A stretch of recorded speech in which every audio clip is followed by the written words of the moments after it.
all got to yell.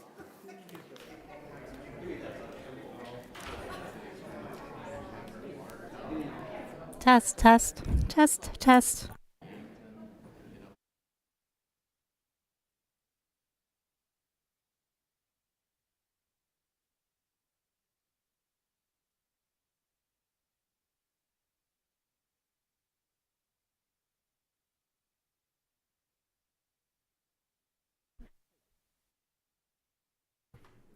Test, test.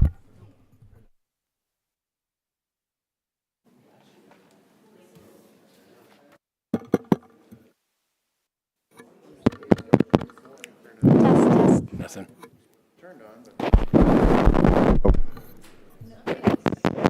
Whoa.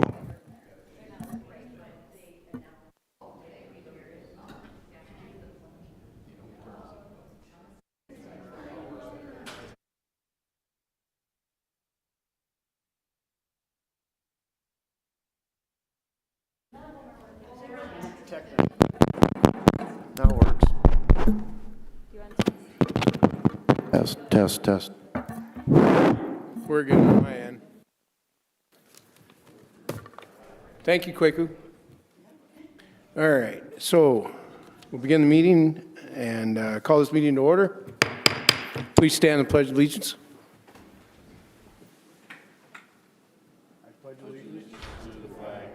Of the United States of America, and to the republic for which it stands, one nation, under God, indivisible, with liberty and justice for all. Okay, will the city clerk please take attendance? All council members are present, Mr. Mayor. All county commissioners are also present. There we go. Action to approve the item, or the agenda. I'd like to make a motion to remove number 14, executive session from the agenda. Do I have a second? Second. All right. Will the clerk please call the roll on this amendment? Avery, Aye. Doran. Aye. Niemeyer, Aye. Specker. Aye. Tiltonburn. Aye. Wendell. Aye. Okay, motion passes. Entertain a motion from the city council to approve the agenda as amended. So moved. Second. Been moved and seconded. Larry? I also entertain a motion for the county commission to approve the agenda. We have a motion, So moved. Second. a motion and a second. Are there any comments from the public? Are there any comments from the council or county commission? Will the city clerk please take the roll? Doran. Aye. Niemeyer, Aye. Specker. Aye. Tiltonburn. Aye. Wendell. Aye. Avery. Aye. Will the county clerk please call the roll? Hostler. Aye. Miller. Aye. Post. Aye. Vanderwall. Aye. Jensen. Aye. Motion carries. Okay, we'll move on to item 4, joint county item. Item 4A, public hearing and action on City of Brookings Ordinance 25-005 and Brookings County Commission Ordinance 2025-02. An ordinance to change the zoning within the joint jurisdiction area surrounding the City of Brookings.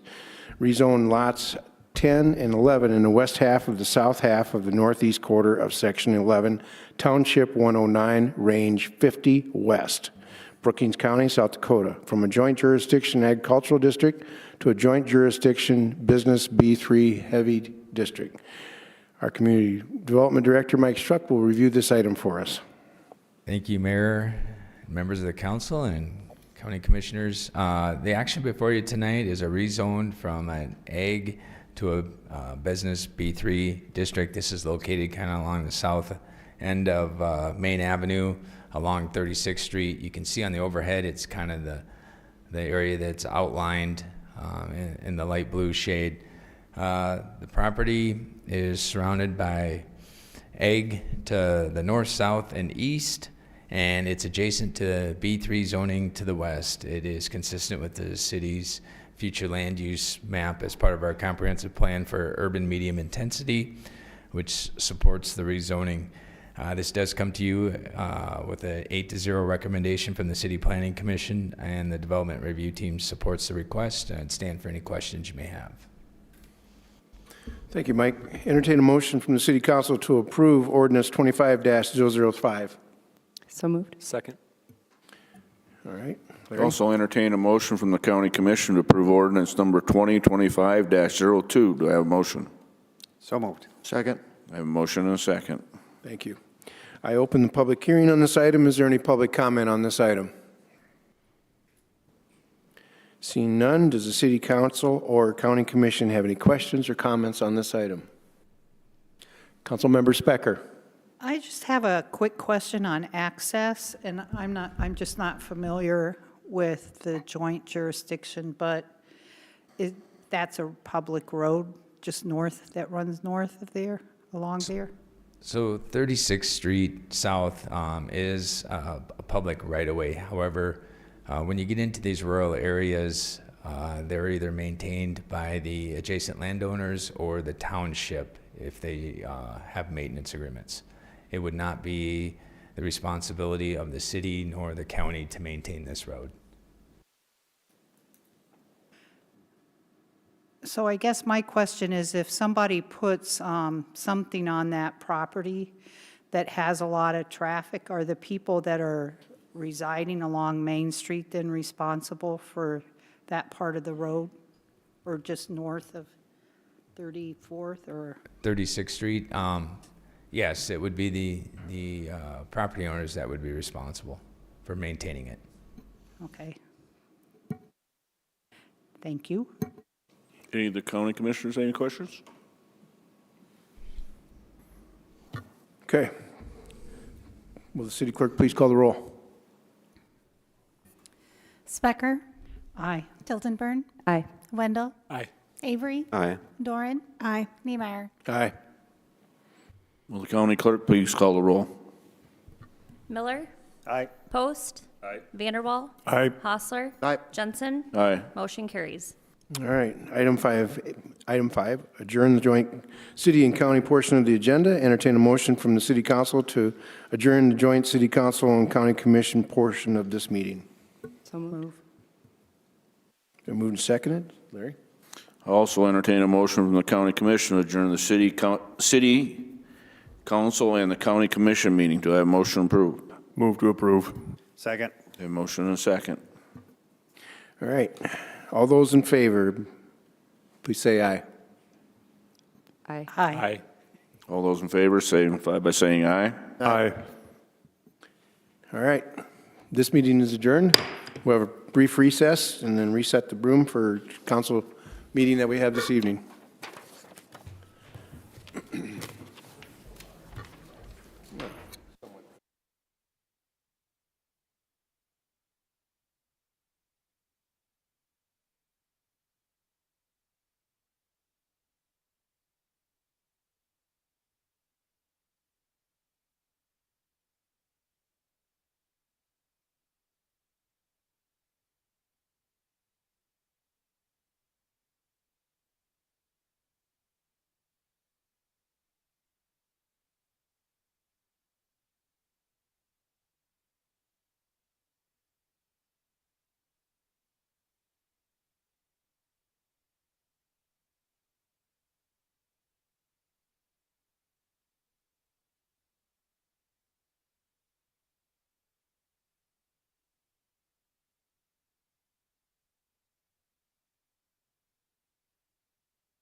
I was gonna say.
Patrick's giving a quick update on Target stuff. Target.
Do you want to bring this mic then? Is that how you're going to do it, or are you going to both talk into it? We'll probably both talk over the same. Okay, and that green light means the mic's on, so just keep that in mind too. Can I move? That's how you want to do it. Or we can both stand too. Which one do we do? Well, that's Maybe not. you should both stand because otherwise your face will be obscured. He said both stand, so we're poking. Otherwise, people won't be able to see it. So should we just both stand at the same time? Okay, so we'll just both stand. Look at our fits. We didn't even plan our hair. We just, yeah, I'm nervous. And we're just gonna talk.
We'll start the meeting in 1 minute.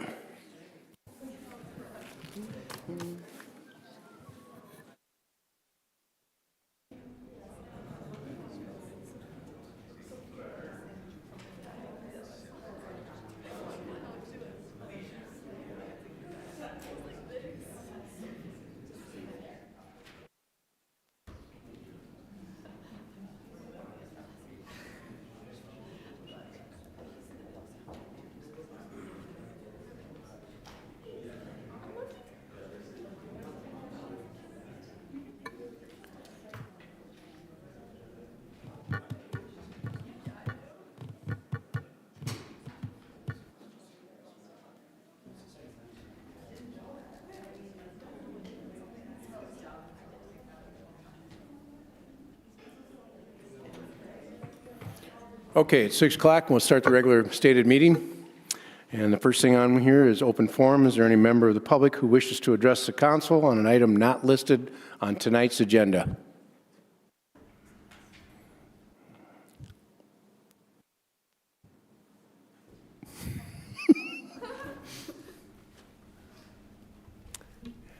And so we have Amelia Wendell and Lauren Bortnam doing a presentation. Okay. So, as you stated, my name's Lauren Bortnam. And I'm Amelia Wendell. And we're here on behalf of the Brookings High School HOSA organization, and HOSA is Health Occupation Students of America. And we're here on part of our community awareness project. And the purpose of our project is to educate our community about health-related issues. And we recognize that childhood food insecurity is a pretty prevalent issue within our own community.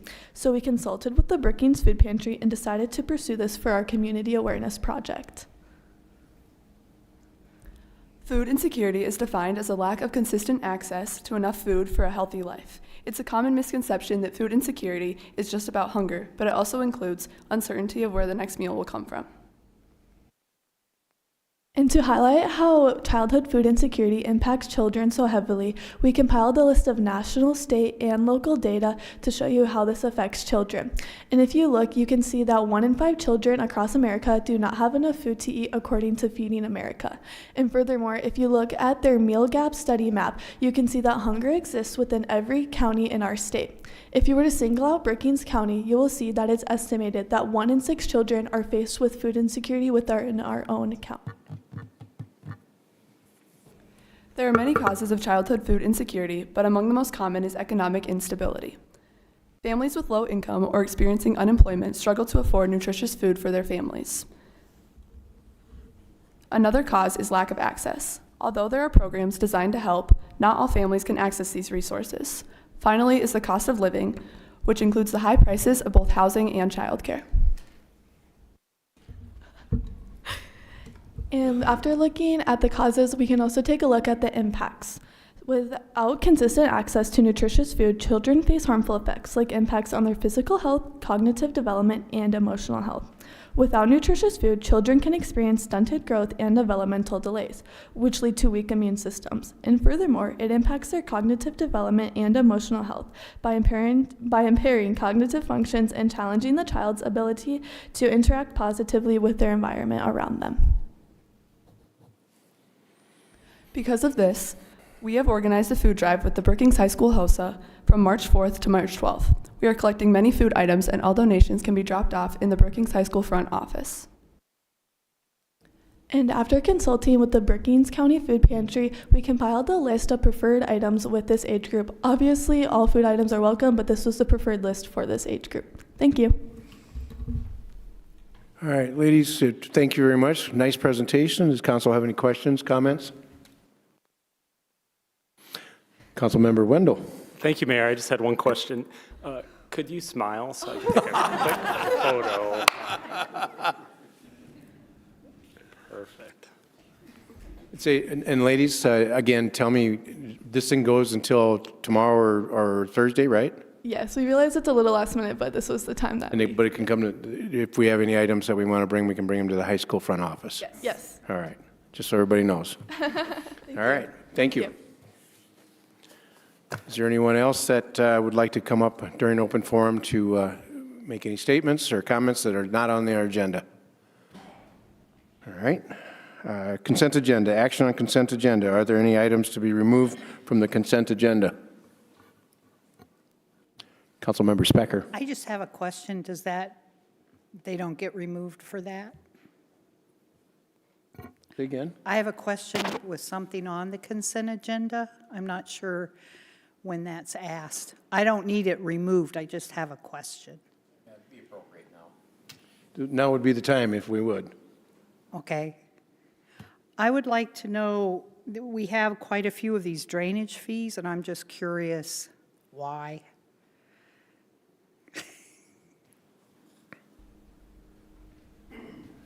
Or how that happened. Good evening, Mayor, City Council members. John Thompson with Public Works. Bonnie, those 3 items that are on there, those are 3 parcels. That when we were looking at those, we erroneously charged a second ERU to the common area. So the houses or the multifamily homes that they have there, we charge 1 ERU to each one of those. And since this common area does not have an additional structure on it, an unattached structure, we shouldn't have charged that because then we'd be kind of double dipping on that. So these are the 3 that we found. It came up with one of the customers called us and we looked at it. So then we took a look across the city and found actually there's 3 of them. Does that clarify your question? Yep. Thank you. Thank you. Are there any other items that we might consider from removing from the consent agenda? Entertain a motion to approve the consent agenda. So moved. Second. Is there any public comment on any items on the consent agenda? Council, have questions, comments? Please call the roll. Doran. Aye. Niemeyer. Aye. Specker. Aye. Tiltonburn. Aye. Wendell. Aye. Avery. Aye. Okay, presentations and reports. Since we have no one here from SDSU, we do have Patrick Daly in the audience from Ryan Companies, and if he might be able to bless us with some updates on Aldi and Target, I'd really appreciate it.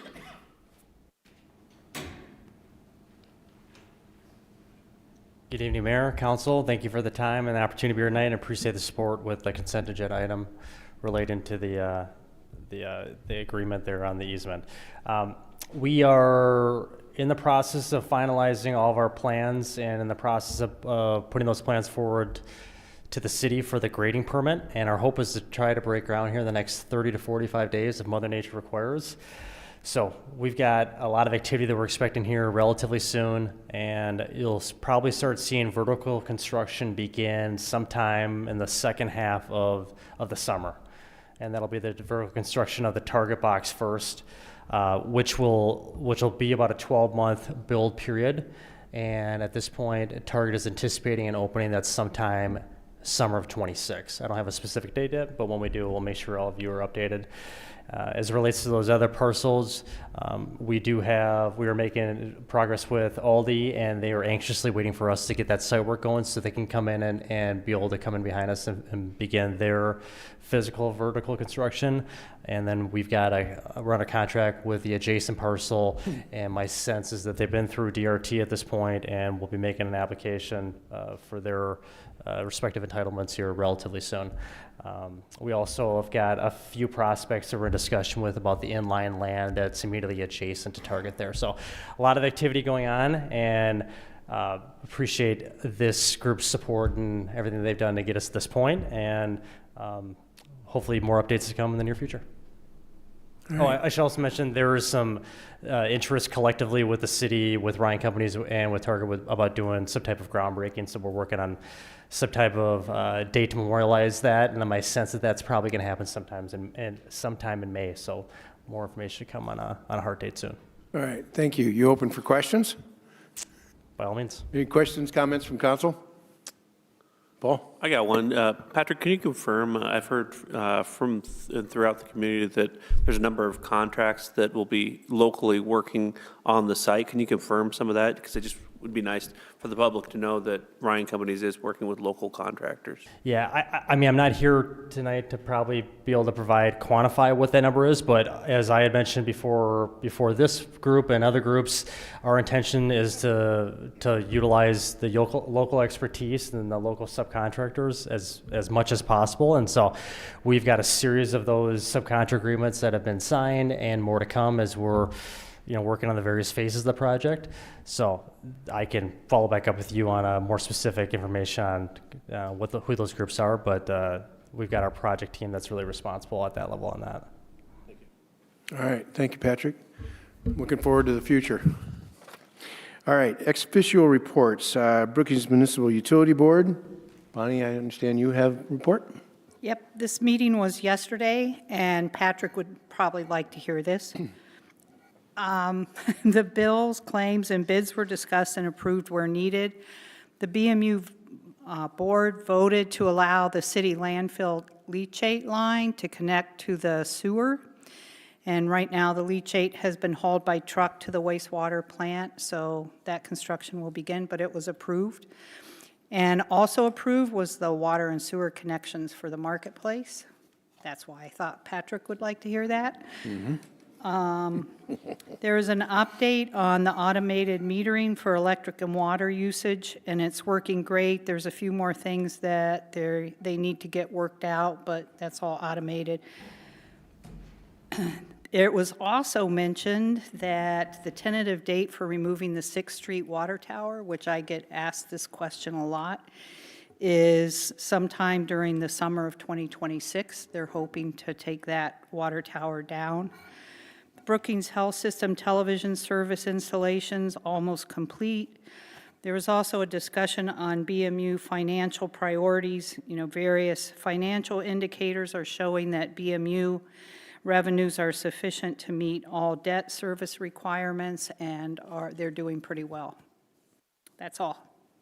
Thank you, Bonnie. Anybody have any questions for Bonnie? Comments? And Bree, you have a report from Brookings Health? I do. So at the last meeting, we discussed main trends of issues facing hospitals nationwide, including rising costs and continued cost transparency. We got an update on the network upgrade that they're going through right now, as well as a transition to a new financial reporting software. So that took up quite a bit of effort from the staff. as well as just continued efforts around staffing, appreciation, and recognition, as we also recognize that that's an important priority of the health system. January ER visits was another busy month. January typically is a busy month.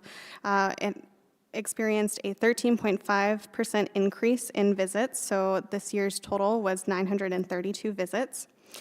The Safe Opioid Use Task Force Initiative is continuing work with a safe opioid prescribing education session happening to providers. And hospital medical errors are well below the benchmark of 0.05. So that was good news of just checking in on our continued care. End of report. All right. Any questions from council on report? All right. Update in downtown fire. Jake Meschke, our deputy city manager, is going to give us that report.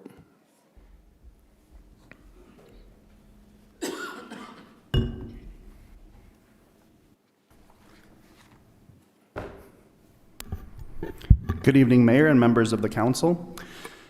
The downtown community experienced a tragic fire on December 30th, starting at Bros Fashions, which is located at 318 Main Avenue. We continue to extend our condolences to the impacted business owners and thank the community who has rallied around them in support. We also want to recognize staff who responded to provide emergency services. A press release went out on January 29th, giving an update to the public and noted the exact cause of the fire was undetermined. The first and continued priority for the impacted buildings is to ensure safety and security. Due to a partial collapse at Bros Fashions within the last 2 weeks, staff took additional action to extend the barricaded perimeter beyond the site for public safety and communicated that information via social media. Staff took further action by condemning the Bros property to ensure a plan is received and provides for the safety of the building owner, their representatives, and any contractors who enter the site. The city has convened a fire response task force consisting of staff from the city manager's office, fire department, police department, public works department, community development department, as well as Brookings Municipal Utilities. The task force has met 3 times so far and will continue to meet regularly with a focus on ongoing communications, next steps for the impacted properties, and a municipal code, policy, and state law review in consideration of peer communities and best practices. A meeting was held with the impacted business owners or building owners in late February to understand how they're doing, action taken to date, next steps, and share city and downtown Brookings resources, as well as inquire about any other opportunities to be of assistance. I'll now provide a brief overview on the status of each of the impacted buildings. All 4 building owners did express their desire to get back in business at these impacted locations. Starting to the south at 314 Main Avenue, known as the Grunwald Building, a structural analysis has been completed on this building and it has been determined that the building is structurally sound. The owner is currently undergoing restoration efforts with a target of the building being open and operational in summer of 2025. Moving to the north is the 318 Main Avenue building, which is Bros Fashions. The building owner has expressed a desire to rebuild at this site. The property owner is soliciting quotes for the removal of debris at that site. Beyond the debris removal, the next steps would include an analysis of the foundation and a creation of plan for rebuilding at that site. 320 Main Avenue, moving north, known as the 7 Songbirds building. This building has been declared a total loss by insurance. The building owner has expressed a desire to rebuild at this location. The property owner is also soliciting quotes for the removal of the structure at this time. The rebuilding plan is really contingent on the shared wall with the building to the north, which is the Exchange. 322 Main Avenue, the Exchange. A structural analysis has just been received and is being reviewed by the owner, their representatives, and our building services staff to determine the appropriate next steps. The building owner does desire to work collaboratively with 7 Songbirds on construction needs and timing, understanding the impact of that shared wall to the south. The majority of the building owners expressed interest in meeting monthly for the next few months with the City of Brookings as well as downtown Brookings to share progress updates and identify any opportunities for cooperation and collaboration.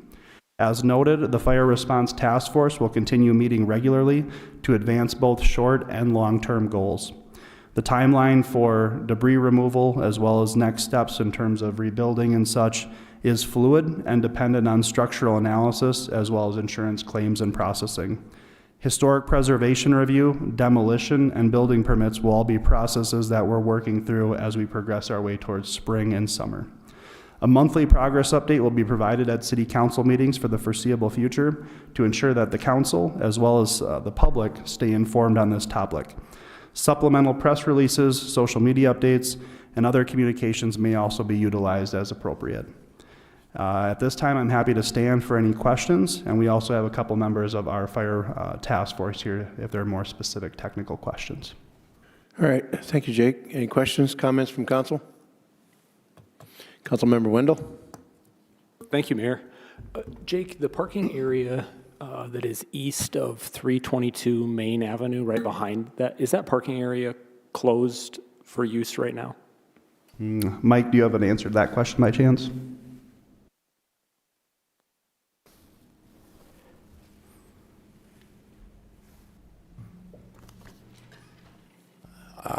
Those areas for 322, just immediately adjacent to the east, is private property. I think right now there may be some dumpsters that are being located there to help with some of the adjacent properties. There is a public parking lot that is east of like 314 Main Avenue that's open. Okay. I was just curious of that area that is sometimes used for parking right off of that alley. If we have any concerns about the exterior walls of 322 Main or 320 Main, if we'd be worried about pedestrians using that space or parking vehicles in that space. As far as 322 and 320 Main Avenue, the rear of the buildings are fine. Actually, the 320 property, there's two buildings. The one that was damaged by the fire is the one on Main. There's a building to the rear that is separate on a slab that was not impacted, and that is fine. The 322 Main Avenue, for the most part, experienced severe smoke and water damage. What Deputy City Manager Meschke mentioned is the main issue with that particular building is they share a common wall with 320 Main Avenue to the south.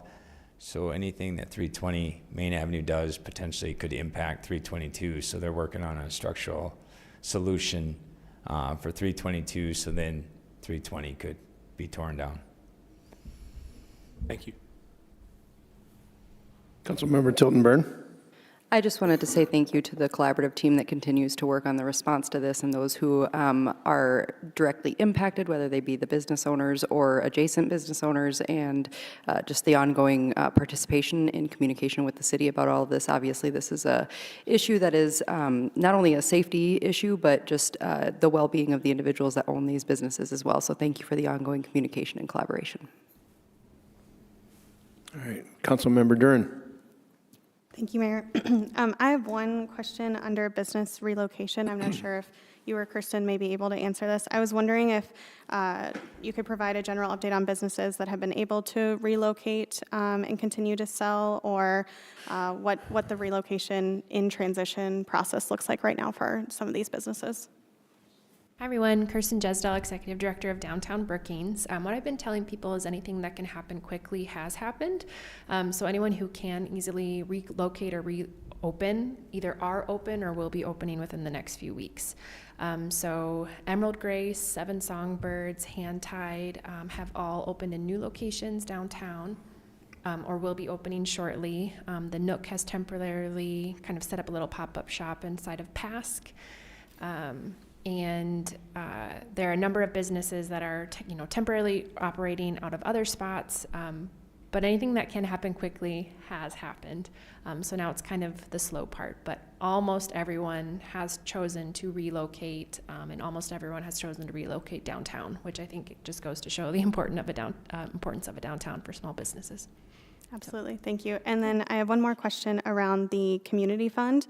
I know there's been great community support around these businesses and the impacted individuals. Could you provide an update on the fundraising and allocation process and how that's going? Yeah, and Stephanie can help me with this a little bit too. But in total, the Brookings Economic Development Corporation and the Brookings Area Chamber of Commerce both gave $25,000 into that pot. And then in total from other fundraising, whether it be the little jars that are around downtown, there's been, Soda Experts, soccer did a fundraiser for it, and a bunch of different options like that, has raised about $25,000 as well. So that's about $75,000 total. And today I had the pleasure of walking around and handing out some checks to businesses downtown, and they were very grateful for it.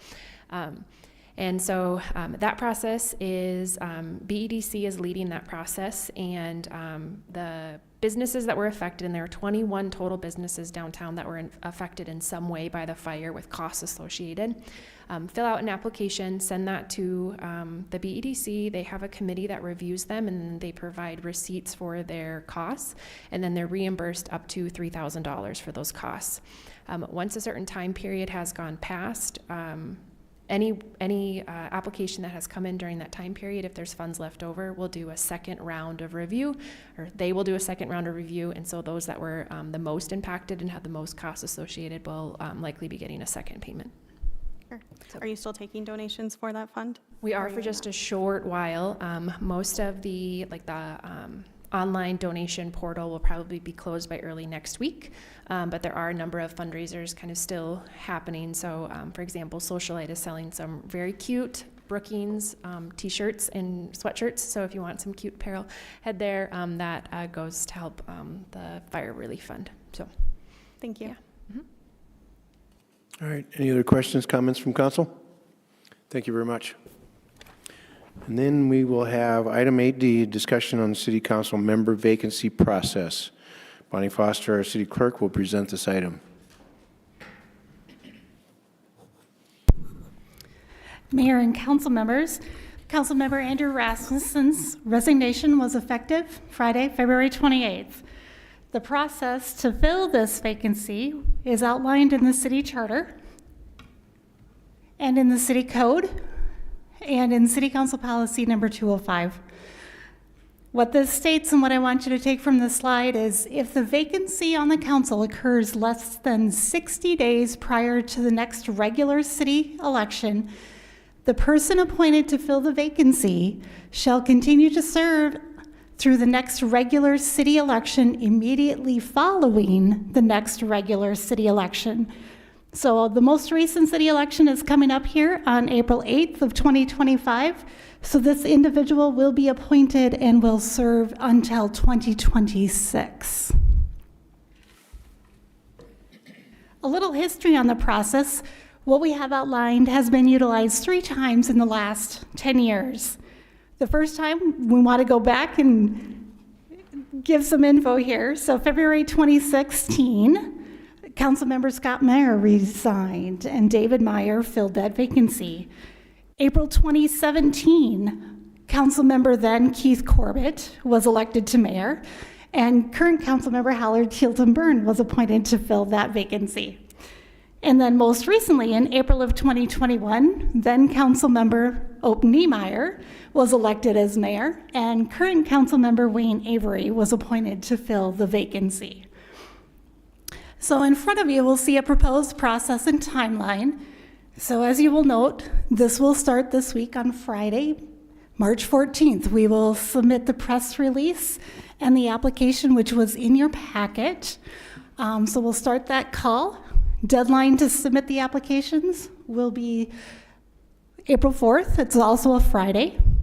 April 15th will be the study session where the council will entertain the candidates or the applicants who wish to fill the vacancy. April 22nd, the council will take action to appoint an individual. And May 13th, the new council member will take their oath of office. I stand by for any questions you may have. Thanks, Bonnie. Council have any questions, comments on the timelines? Okay. Thank you, Bonnie. All right, we have no contracts or change orders this evening. First readings, we have more than one. Item 10A, introduction and first reading on ordinance 25-0. excuse me, 25-009, an ordinance authorizing budget amendment number 10 to the 2024 budget. Ashley Wrench, our Finance Director, will present this item. Good evening, Mayor and members of the Council. This is the first reading of Ordinance 25-009, Amendment Number 10 to the 2024 budget. Each year after we close out our revenues and expenditures, we prepare council action to add budget authority to certain departments based on their circumstances at year end. This ordinance adds expenditure budget authority in 5 different areas, which are all offset by revenues received in excess of the budget. This includes Hillcrest Aquatic Center at $14,995. This is an increase in swimming pool fees that offsets the purchase of a pool heater. In forestry, $20,000. This is an increase in reimbursed expense to account for contractor reimbursement associated with expenditures in horticulture supplies to move trees on 20th Street South. In the police department, $25,000. This is an increase in reimbursed expense to account for additional billable event revenues to offset an increase in overtime pay. And then library donations, $6,000. We had an increase in donations that will offset an increase in general expenditures. And then finally, the bid or pillow tax, $1,456. This is an increase in professional services revenue in finance to account for additional bid tax admin fees. This is a percentage of the bid tax that is paid to the general fund for tracking and reporting. And the second reading of this ordinance will be on March 25th. With that, I'll stand by for questions. Thank you. Thanks, Ashley. Any comments, questions on this item? Public comments, questions? Okay, we'll have second reading on March 25th. Item 10B, introduction and first reading on ordinance 25-010, an ordinance amendment, Chapter 38, floods of the Code of Ordinance of the City of Brookings, and pertaining to the flood prevention and regulations. John Thompson, our Public Works Director, will present this item with Thad.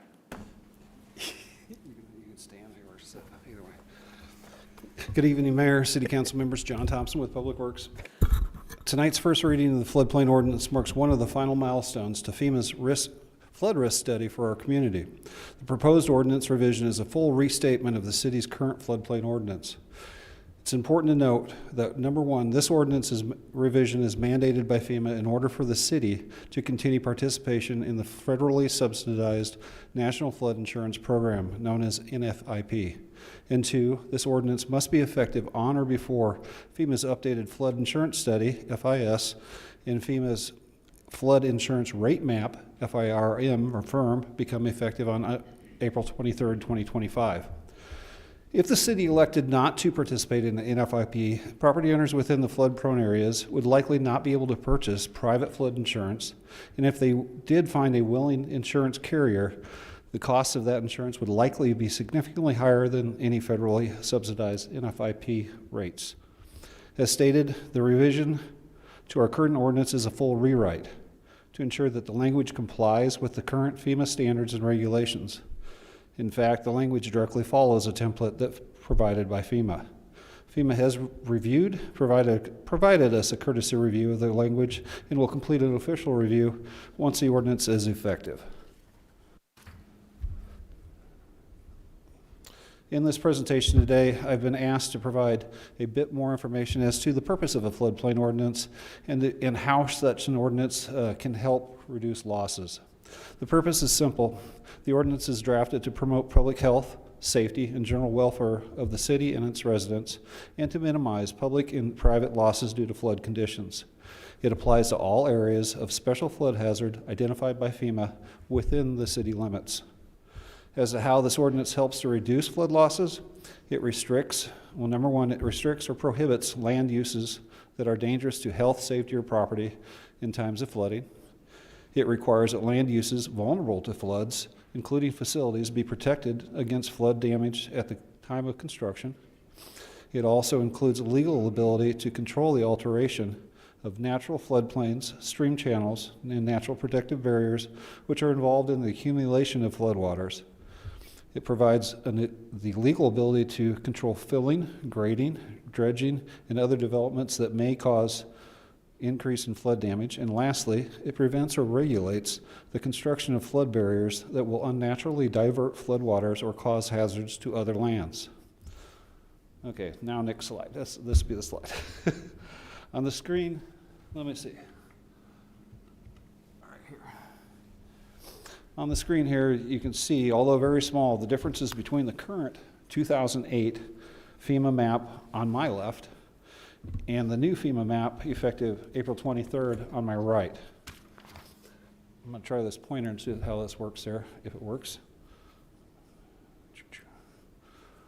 The biggest changes that you'll see between the 2008 and the 2025 is this floodway changed quite a bit up in the northwest area of the city, and also in the 225 effective in 25, we actually now have a 100-year floodplain coming up in the southern or southeastern portion of the city. These changes, primarily that's the widening of the floodway up in the northwest, has affected additional properties. The newly widened floodplain and newly widened floodway and modified floodplain does impact several properties, including some that already have previous letter of map corrections, meaning that they've already worked with FEMA to get their property out of the floodplain. All these right now, there's 12 of them, I believe, that went on April 23rd, when the map becomes effective, they will no longer be recognized with FEMA. These property owners have been directly contacted by staff so they can work with their engineer and with FEMA in regards to their previously submitted letter of map correction. On a side note, for residents or viewers of this presentation, the city has included a link to the new interactive FEMA map on the city's webpage. This link is under the Engineering Department Floodplain tab. And getting back to the ordinance, the key updates to the ordinance include it recognizes the updated flood insurance study and the flood insurance rate map, which will be effective April 23rd. 2025. It removes the joint jurisdictional enforcement responsibilities, as those areas are outside of the city limits, so that is a separate NFIP community. So we have no control over that. It does define the stop work order process. It clarifies penalties for noncompliance. One note on that, staff will return at a later date with probably changes to the consolidated master's fee schedule. It does designate the city engineer as a floodplain administrator. It specifies a floodplain permit process. And lastly, it increases the freeboard requirements for manufactured or mobile homes in new or expanded parks, raising the requirement currently at 0 to 2 feet. This ordinance also includes improvements that your council approved on August 22nd, 2023. Those improvements include the requirement for all structures to be constructed at least 2 foot above the base flood elevation and the requirement for compensatory storage. As a recap, this ordinance revision is mandated by FEMA in order for the city to continue participation in the federally subsidized National Flood Insurance Program. And 2, it must be effective and in place by April 23rd. The second reading of the ordinance will be held on Tuesday, March 25th. If approved on March 25th, the ordinance will become effective 20 calendar days after final publication. That concludes staff's presentation. Stand for any question. I also have our Assistant City Engineer, Thad Drayton, available for any questions I cannot answer. Thank you, John. Council, is there any public comment on this item? Council have any questions or comments at this time? Councilmember Wendell? Thank you, Mayor. So it's been 17 years since the last time we had an updated map. Yes, 2008. Typical frequency, or would we expect an updated FEMA map to come around every decade or 15 years? Is there any precedent? I don't know that there's regulations on that. I'll see if Thad knows if there's regulations. There are no regulations that I'm aware of. However, we have heard that there probably be more frequent in the future just because of the software that they use now. They can more quickly update the flood maps. Okay. And add on to that, this process here, after I was looking at all the records, Charlie's not here, so it was me looking at all the records. This started in 2016, so it took quite some time. Thank you. Councilmember Duren? Thank you, Mayor. I apologize if you had said this and I missed it. You said that property owners who are no longer recognized by FEMA were directly contacted. Can you confirm, were property owners that are now in this floodplain in the new map, have they been contacted directly? Since you had said like new spots opened up in the south? The ones that were directly contacted were the ones that already have a LOMA or a letter of map correction in place that are going to be superseded, meaning that now you got your property out of the floodway or generally out of the floodplain. Now with the new hydrological study, a couple of these properties actually went from a floodplain into the floodway. So they're going to be superseded and they're going to have to do some additional work in order to get themselves back either out of the floodway or out of the floodplain. Okay, thank you for that clarification. Councilmember Avery. John, when I was looking at that information, I was remembering that we had been here before. It seemed like I think we had a consultant and we had a presentation and we approved their recommendations, but at that point we never brought it to the council to approve, or were we waiting for the FEMA maps? Is that what we were waiting for? So previously we've had, the FEMA had public open house here. We've had a study session, I believe. We've mentioned it in the past, but these were all during the preliminary stage. And FEMA has this very long drawn out good faith or due diligence period where they work with the jurisdictions until they're happy with the preliminary map, and then they open it up for appeal period, and that's kind of where we're at now. I think the appeal period, March 7th, 2023 is when that ended up. I definitely remember the compensatory storage and those issues. Yes. That was different than this process, but that was primarily still to promote health and safety of the properties. Yeah, I think the consultant, we brought in a consultant, that was RESPEC, and they were the ones that had the recommendation for the 2 foot of freeboard and compensatory. Councilmember Tilton Burn. Throughout your presentation, you mentioned floodplain and floodway. Yes. Can you define what the difference between those two things are? I'm going to actually let Thad, because I can define it, but he's much more elegant than me. Sure. So a floodplain is, so up on the map there, that's those areas in red. That's the horizontal extent of the flooding that could be expected in a 100-year flood or a 1% chance flood. The floodway is within the floodplain. You have to leave a certain area that's free for the water to flow. If you start to restrict it, you're going to raise the base flood elevation and therefore increase the size of the floodplain. So when they define a floodway, there's more restrictions. You can't put anything that'll block it unless you do a no-rise study, is what they call it, where you have an engineer come in and they do a hydrological model and make sure that whatever you're placing in the floodway is not going to raise the floodplain. So you had mentioned that some of the properties have maybe now been identified as being in that floodway. If that does occur, are they grandfathered in, or are there changes that they might have to make to their property? So as far as the floodway is concerned, their actual presence within the floodway is already accounted for in the hydrological model. However, their issue is more related to the new base flood elevation has gone up on the new maps. So on some of their properties, they're lower than the base flood elevation. And Holly, on that too, some of the new properties that, like down the southern portion where we do have this 100-year floodplain, those properties were not in it before. Now they are, so they will now require flood insurance if you have a mortgage and you want to prudently, because I would explain the floodplain and a floodway. The floodway is the creek. The floodplain is where that creek generally floods out to. But he's much more better. Much more better than me. Good language. All right, any other questions from council? Questions? Comments? The second hearing will be on the 25th of March, next meeting. And we'll move on to this next, thank you, John. Dad? Move on to second readings and public hearings. Item 11A, second reading and action on ordinance 25-007, An ordinance authorizing budget amendment number 1 to the 2025 budget. Ashley Wrench, our Finance Director, will present this item. Thank you, Mayor.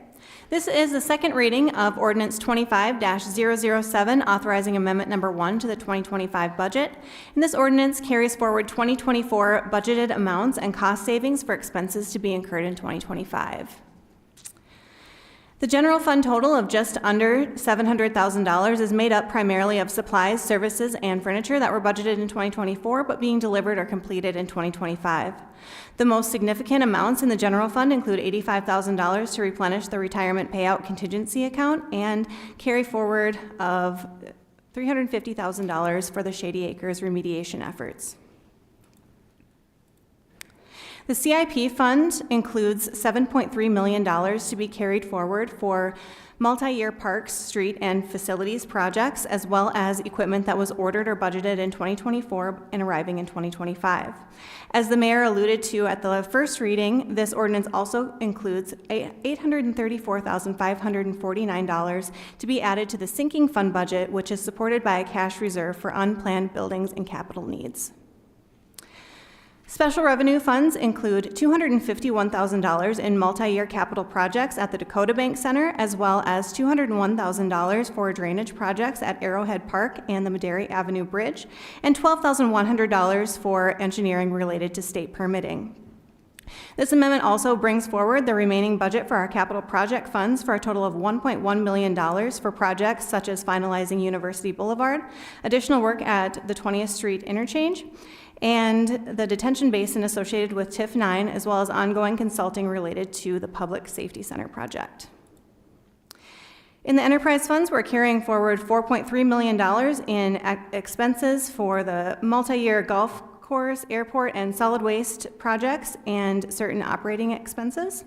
This amendment also includes an increase of $1.57 million in the airport fund for FAA and Department of Transportation grants that support the capital projects.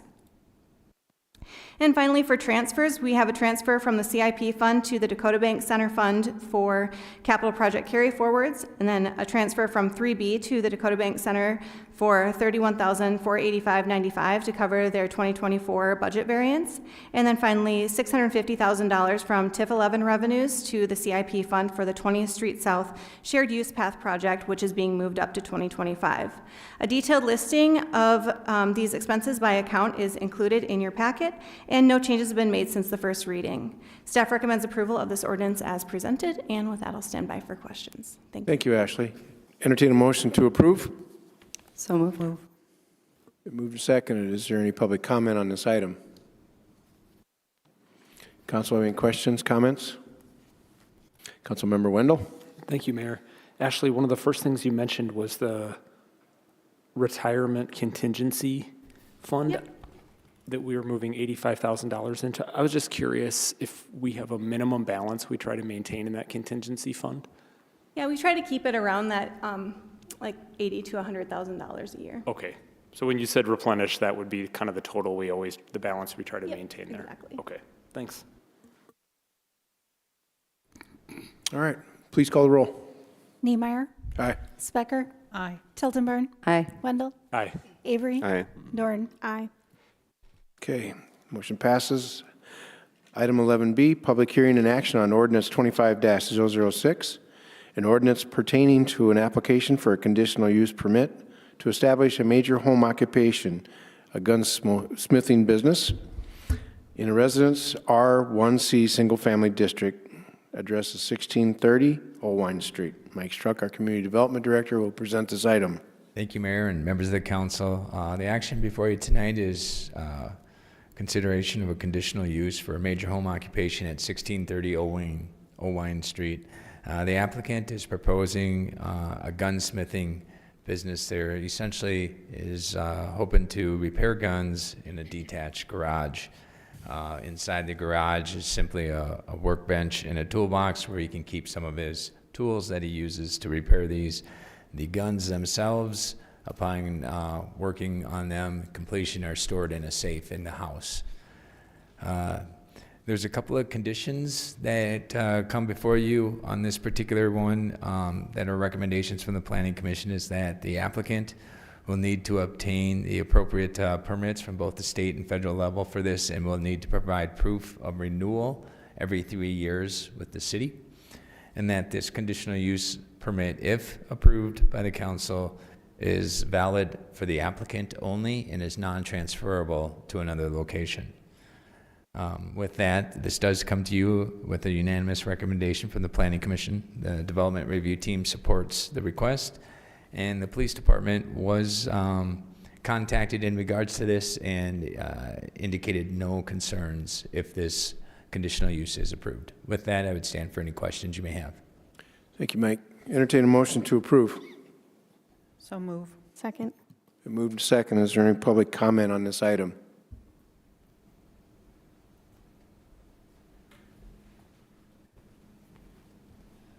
Good evening, Mayor and members of the council. My name is Reed Cummings, and I am the applicant, and I'm open for any questions if there's any.